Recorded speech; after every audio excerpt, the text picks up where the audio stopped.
All right, we're going to continue on with our media availabilities here at Talladega Superspeedway. This time in advance of Sunday's 1000bulbs.com 500 with the Monster Energy NASCAR Cup Series. We are joined by Alabama native Bubba Wallace, driver of the number 43 Medallion Bank Petty's Garage Chevrolet. We will open it up to questions for Bubba as he returns here to his hometown track. Just raise your hand, we'll get a wireless mic to you. Go to Jerry, and then Bob. Jerry Jordan, kicking the tires on PRN. Just a quick question. There's information floating around out there that you don't need to get in any trouble this weekend because you don't have a backup car. Yeah, out of all the races, the speedway races we've had, we ran okay, but then the cars were totaled at the end. So that's part of it. So yeah, we're gonna go out and just do our own deal until the race starts. We'll come up front to Bob. That was new news to me too, going into this weekend. I was like, oh, all right. Bob Pockris, ESPN.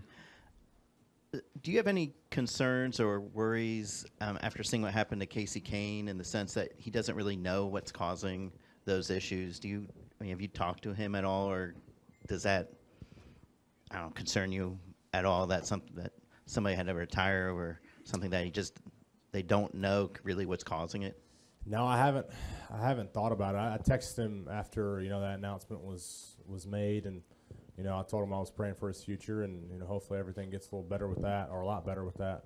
But I'm focused on the next 2 years and trying to make the most of it and rebound from where we were at right now to put us in a lot better spot. And with whatever obstacle comes in between that, then you just got to have a strong faith to be able to get over it and to get through it all. And no matter what comes at you got to be able to persevere. But when it's stuff like that, stuff you can't help. And kudos to him for sticking up for his health and not being I would be selfish about it and be wanting to drive, and you don't know where you'd end up at the long end of that road. So I hate it for Casey. I enjoyed racing around and racing with him. But as of right now, I'm worried about just coming out here alive, one piece. Additional questions for Bubba?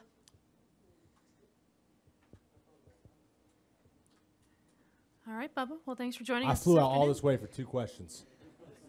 Jesus Christ. No, I'm kidding. It's all right. We'll go back to Jerry and Jonathan. All right, Jerry, go on with it. or go to Jonathan and then Damn, Jerry. I could have got here like tomorrow morning.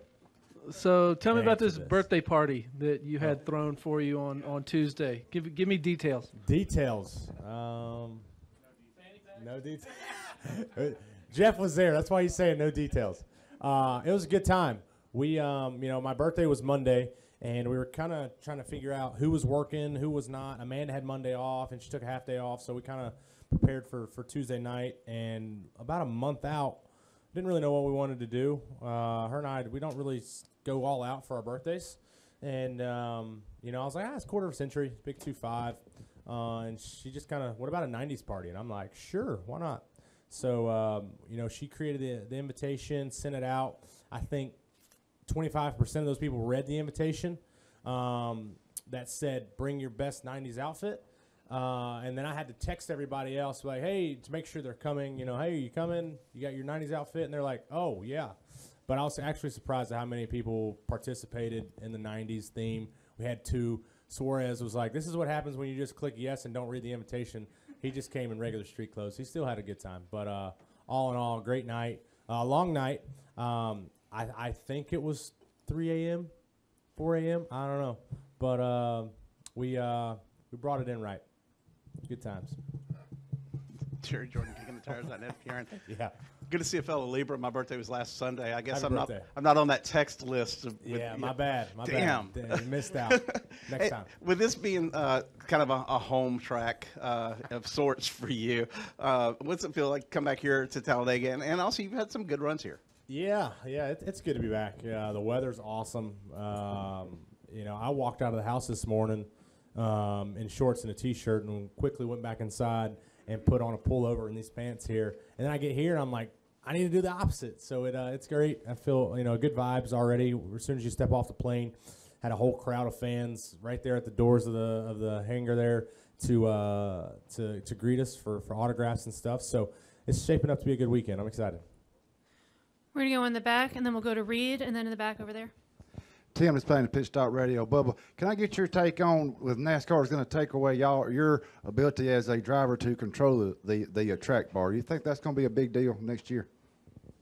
We have that adjustability right now? I didn't know that. Never used it. Come from the Xfinity side. I swear I didn't use it for like the first 4 or 5 races. Never touched it. So there's my take. We'll go over to Reed and then in the back and then to Matt. It's like let's go back on that. It's the crew chief and the crew's job to get the car right. I don't need no adjustments inside the car. It'll be fine. Reed Spencer with NASCAR Wire Service. You were talking about the need to improve performance over the next couple of years. As you look ahead to next year, what's the main thing you think you need? Money. That's it. Money's the root of all evil, and success for us. We just need a partner, and we have great partners right now. With Worldwide Technology, for a brand new sponsor to come on board and to take a big leap with us is big.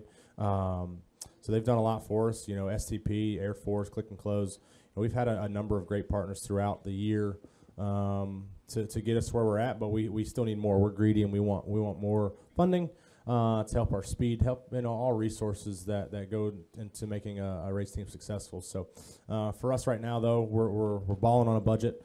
We'll go out and finish out these next 6 races left the best that we can. We got a new car coming here in a couple weeks, so we got some good things coming. It's just a matter of having a little bit of luck on our side.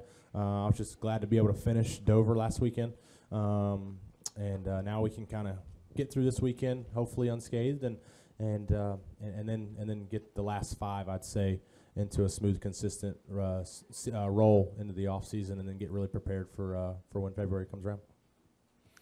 Go to the back right to Rick and the back left to Matt after that. Rick, Bubba, does Daytona 500 and all the good times you had there seem like a long time ago, or is it still a fairly recent memory to you? That's a long time ago. There's a lot of racing. This schedule, first rookie year with the Cup schedule, it's a long schedule. So I know that was a while ago, but we still relive those moments. Those little highlights of success I still relive and think about constantly. So it's kind of off in the distance, but it seems like you can just reach out and view it all over again. Where were these questions at when you asked the first time, We'll go to Matt. Matt Weaver, Auto Week. After the All-Star race, you had said that running that package was like playing with LeBron, that anybody could play with LeBron. I said that? You did. I don't remember. Do you feel like adding the additional horsepower and some of the other aero changes they made offset those concerns? I don't know. I think the changes going into the next season is going to be interesting. I mean, we got a taste of it at the All-Star weekend. We ran really strong with it, but it made it seem, kind of easy. And so I think NASCAR, they definitely took that into initiative. We had the meeting we had for the Roval weekend with O'Donnell and Phelps, and Ben Kennedy was in there. We expressed our concerns about that, and I said, I don't know if I made the LeBron reference again, but I said it's not your it doesn't feel like your elite status being at the Cup level, and they said we understand that 100%. So the biggest thing that stood out to me, well, a lot of things stood out, but if it's not the right way, they can scrap it. It's easy fix. They can scrap it and go to something else. So it's not like we're set in stone. We can get through 2 races, and it's not the ticket. We'll go back to, I don't know if we'll go back to what we have this year or try something totally different. But hats off to them for trying something different. I mean, look at the stat that Keselowski broke. I keep referencing this, but he broke since 2016. He was the first driver to win on a mile and a half when he won at Vegas, right, this year, since Harvick and Truex and Kyle Busch. So got to change up something. Anything final for Bubba? All right, that's enough. All right, Bubba. Thanks for joining us today.